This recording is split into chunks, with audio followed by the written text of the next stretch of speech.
কোনো অংশ নেই। যদি বিশ্লেষণ করে দেখা যায়, অবশ্যই সেই ফলাফল বের হয়ে আসবে যারা ইসলামকে কলুষিত করতে চায়। এরকম ভাবে বহু যুগ আগে থেকেই ইসলামকে কলঙ্কিত করার জন্য, ইসলামের বদনাম করার জন্য এক কুচক্রী মহল ইসলামের মধ্যে ইসলামের লোকদেরকে, ধর্মের লোকদেরকে খরিদ করে তারা ইসলামের অপকর্মে লাগিয়ে সারা পৃথিবীর বুকে ইসলামকে কলুষিত করতে চায়। এই পাক উপমহাদেশের মাঝে আপনারা জানেন, যখন ব্রিটিশ আগমন করেছিল, তখন এই উপমহাদেশে একজন মানুষকে ক্ষয় করে তারা, যার নাম ছিল মির্জা গোলাম আহমদ কাদিয়ানী। আমরা মুসলমান, এই কথা পরিষ্কার আমাদের নলেজ আছে, আমাদের জানা আছে। সকল মুসলমান সেই কথা বিশ্বাস করে যে মুহাম্মদুর রাসূলুল্লাহ সাল্লাল্লাহু আলাইহি ওয়াসাল্লাম হলেন সর্বশেষ নবী, তারপর আর কোন নবী আসবে না। ঈসা আলাইহিস সালাম তার আগের নবী, তিনি তার জাতিকে সংবাদ দিয়ে গিয়েছেন, ইন্নী মুবাশশিরান বিরাসূলিন ইয়াতি মিন বাদি ইসমুহু আহমদ। আমি তোমাদেরকে এমন একজন নবীর সুসংবাদ দান করছি যিনি আমার পরে আসবেন, ইসমুহু আহমদ, যার নাম হবে আহমদ। আল্লাহ পাক পবিত্র কোরআনে আমার নবীকে আখির নবী বলে ঘোষণা করেছেন, মা কানা মুহাম্মাদুন আবা আহাদিন মির রিজালিকুম ওয়ালাকিন রাসূলুল্লাহি ওয়া খাতামান নাবিয়্যিন। মুহাম্মদ সাল্লাল্লাহু আলাইহি ওয়াসাল্লাম কোন প্রাপ্ত পুরুষের পিতা নন, অর্থাৎ যার পরে নবুয়তের উত্তরাধিকারী দাবি করবে এমন কোন পুরুষকে আমি মুহাম্মদ সাল্লাল্লাহু আলাইহি ওয়াসাল্লামের পুরুষ থেকে জন্ম দেইনি। অর্থাৎ তার নবুয়তের দাবি করবে এমন প্রেক্ষাপটকে আমি চিরদিনের জন্য, সেই দ্বারকে, সেই দরজাকে আমি চিরদিনের জন্য বন্ধ করে দিয়েছি। এই জন্য দেখা যায় যে পূর্ববর্তী নবী, যারা নবী থাকতেন, তাদের ওয়ারিশ হতো তাদের সন্তানেরা। হযরতে খলিলুল্লাহ আলাইহিস সালাম, ইব্রাহিম খলিল আলাইহিস সালাম, তার একাধিক পুত্র, একই সঙ্গে নবী। হযরত ইব্রাহিম আলাইহিস জ্যেষ্ঠ পুত্র ছিলেন হযরত ইসমাঈল আলাইহিস সালাম, তিনি নবী ছিলেন। তার কনিষ্ঠ পুত্র ছিল ইসহাক আলাইহিস সালাম, তিনিও নবী ছিলেন। ইসহাক আলাইহিস সালামের পুত্র ইয়াকুব, তিনি নবী ছিলেন। ইয়াকুব আলাইহিস সালামের পুত্র ইউসুফ, তিনিও নবী ছিলেন। এজন্য আল্লাহ তাআলা সেটা ঘোষণা করে দিলেন যে মা কানা মুহাম্মাদুন আবা আহাদিন মির রিজালিকুম, যে তোমাদের কোন কারো প্রাপ্ত পুরুষের পিতা নন মুহাম্মদ সাল্লাল্লাহু আলাইহি ওয়াসাল্লাম, যে তার পরবর্তীতে নবুয়তের দাবি করবে এমন পুরুষ আমি দুনিয়াতে প্রেরণ করিনি। ওয়ালাকিন রাসূলুল্লাহ, তবে তিনি আল্লাহর রাসূল। ওয়া খাতামান নাবিয়্যিন, এবং তিনি সমস্ত নবীদের শেষ নবী। এছাড়াও রাসূল আকরাম সাল্লাল্লাহু আলাইহি ওয়াসাল্লাম হাদিসে পাকে তাই বলেন, আনা খাতামুন নাবিয়্যিন লা নাবিয়্যা বাদি, আমি হলাম সর্বশেষ নবী, আমার পরে কোনো নবী আসবে না। আল্লাহ রাসূল সেটা ঘোষণা করেছেন, আল্লাহ ঘোষণা করেছেন যে নবীর পরে আর কোনো নবী আসবে না। কিন্তু ওই ভারতবর্ষের এক কুলাঙ্গারকে ওই ইংরেজরা ক্ষয় করে, ওই ইহুদিরা ক্ষয় করে, ওই শ্বেতাঙ্গরা ক্ষয় করে, তাদেরকে মুসলমানদের ধর্মকে কলুষিত করার জন্য, মুসলমানদের ধর্মের মাঝে বিশৃঙ্খলা করার জন্য ওই মির্জা গোলাম আহমদ কাদিয়ানীকে ক্ষয় করে তারা নবুয়তের দাবিদার বানিয়ে উম্মতে মুসলিমার মধ্যে বিশৃঙ্খলা কিয়ামত পর্যন্তের জন্য সেই বিশৃঙ্খলার দ্বার খুলে দিয়েছে। এই ইহুদিদের গুপ্তচর মুসাদ এক সদস্য, ভারতের রোর সদস্য, সেটা আমরা পরিষ্কারভাবে বলতে পারি। এই সাদ মুসাদের সদস্য, এই সাদ ভারতের রোর সদস্য। আপনারা জানেন সেই ভারতের সাদ ভারতবর্ষে ঘোষণা দিয়েছে, মুসলিম উম্মার মাঝে ঘোষণা দিয়েছে যে কোন মুসলমান যদি ভোট দেয় তাহলে ভোট দেওয়া হারাম।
তিনি মুসলিম বিশ্বের আমিরের দাবি করে সারা বিশ্বে আপনার ওই জ্বলন্ত আগুনের একটি কুণ্ডে পরিণত করে দিয়েছে। সমস্ত উম্মতে মুসলিমার মাঝে বিশৃঙ্খলার আগুনকে সে জ্বালিয়ে দিয়েছে, যে বিশৃঙ্খলার আগুন সারা বাংলাদেশে দাউ দাউ করে চলছে। এইভাবে যুগে যুগে মুসলমানদেরকে নিষ্পেষিত করার জন্য ওই ইহুদ নাসারারা কখনো বসে থাকে নাই। ওয়ালান তারদু আনকাল ইয়াহুদু ওয়ালান নাসারা হাত্তা তাত্তাবিআ মিল্লাতাহুম। ওই ইহুদ এবং নাসারারা কখনো ইসলামের প্রতি, আপনার প্রতি, আপনার ধর্মের প্রতি, মুসলমানদের প্রতি সন্তুষ্ট হবে না যতদিন পর্যন্ত আপনি এবং আপনার উম্মত তাদের দ্বীনকে, তাদের ধর্মকে অনুসরণ না করেন। সুতরাং এরা আমাদের কোনোদিনও বন্ধু নয়। ওই ভারত কোনোদিনও আমাদের বন্ধু নয়। ওই হিন্দুত্ববাদীরা, ওই ইহুদ নাসারা, ওই মুশরিকরা কোনোদিন মুসলমানের বন্ধু নয়। তারা কোনোদিন মুসলমানের পক্ষে কাজ করবে না, বরং মুসলমানদেরকে ক্রয় করে, মুসলমানদেরকে তাদের এজেন্ট বানিয়ে মুসলমানদের মধ্যে বিশৃঙ্খলা করার জন্য যাবতীয় নীল নকশা তারা তৈরি করবে। এই নীল নকশা একটা প্রতিফলন ওই তুরাগ নদীর পারে রাত্রির অন্ধকারে গেট ভেঙে তারা নিরস্ত্র মুসলমানদের উপর আক্রমণ করে, ঘুমন্ত মানুষের উপর আক্রমণ করে এমন নৃশংস হত্যাকাণ্ড চালিয়েছে যেটা পৃথিবীর মানুষ তাদের নিজ চোখে দেখতেছে। আল্লাহ তাআলা পবিত্র কোরআনের মাঝে যারা এইভাবে অন্যায়ভাবে মানুষকে হত্যা করবে তাদের সম্পর্কে আল্লাহ তাআলা পবিত্র কোরআনে বলেন, ومن يقتل مؤمنا متعمدا فجزاؤه جهنم خالدا فيها।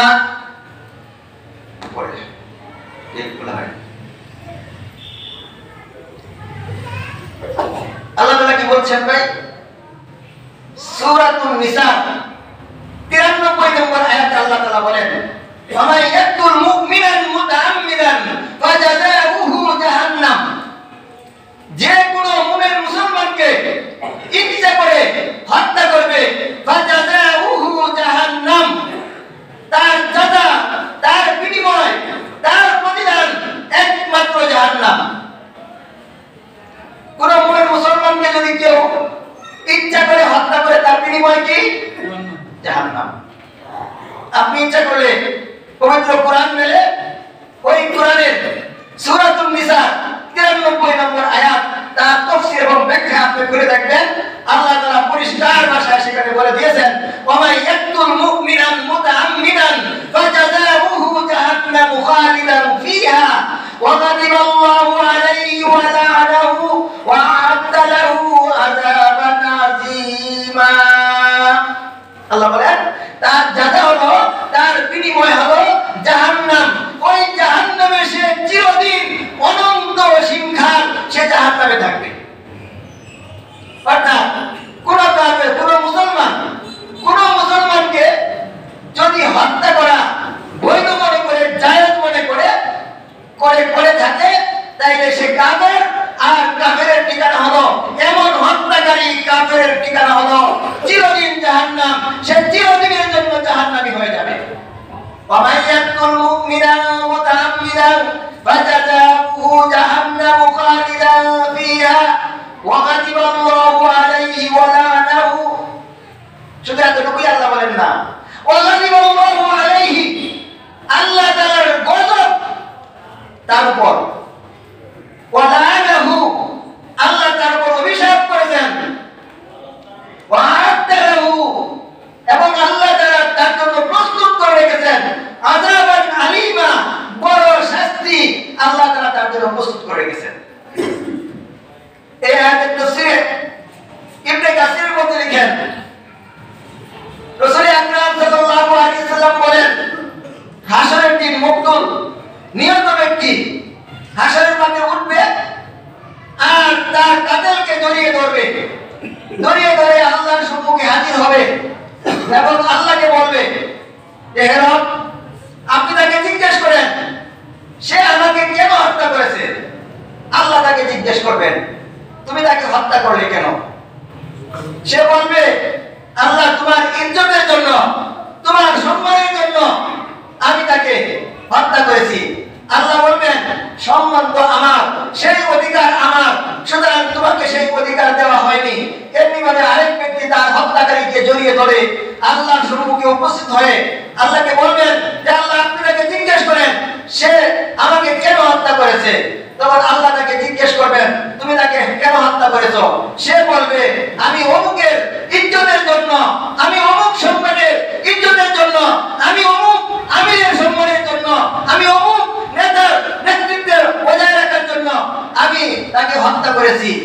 আল্লাহ বলবেন সেই অধিকার আমি তোমাকে দেই নাই, সুতরাং এই নিহত ব্যক্তির সমস্ত পাপ তোমার মাথায় বহন করে তুমি জাহান্নামে প্রবেশ করো। ওই হত্যাকারীকে আল্লাহ তাআলা জাহান্নামে ঢুকিয়ে দেবেন। ওই নিহত ব্যক্তির সমস্ত পাপের বোঝা তার মাথায় নিয়ে সে জাহান্নামে প্রবেশ করবে।